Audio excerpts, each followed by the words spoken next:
Only on Fox tonight, if your jaw dropped when Casey Anthony was acquitted in the murder of her young daughter. Wait till you hear this. Her ultimate freedom just days away. Her probation ends Thursday, so technically by Friday, she'll be a free woman again. Holly Bristow with some insight from one of her attorneys tonight, Cheney Mason. Holly, really interesting conversation you had with him. It certainly was, Sonny. Cheney Mason told me today that while he's no longer being inundated with death threats and nasty letters aimed at Casey Anthony, he's well aware that people still hate his client. And although she'll be off probation in a few days, we shouldn't expect her to see her in public anytime soon. Attorney Cheney Mason says he's not taking any chances Friday when his client Casey Anthony gets off probation.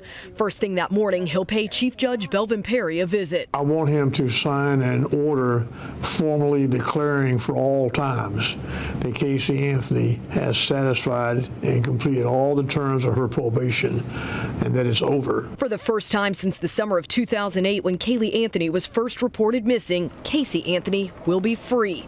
Contrary to rumors, Mason says Casey will not be heading for the border Friday. You think she's going to stay put for now, where she is? More than likely. Because of the public's hate for Casey Anthony and the countless death threats against her, Casey Anthony has served out her year of probation in hiding somewhere in Florida.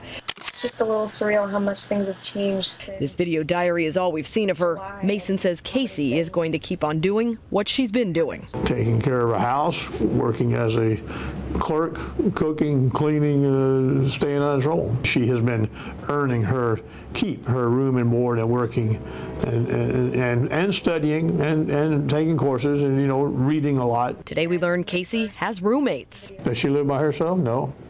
How many people does she live with? No, I'm going to tell you. Does she have friends? She has some friends. Mason says while his client's life is better than it was, it's far from that of a typical 26-year-old.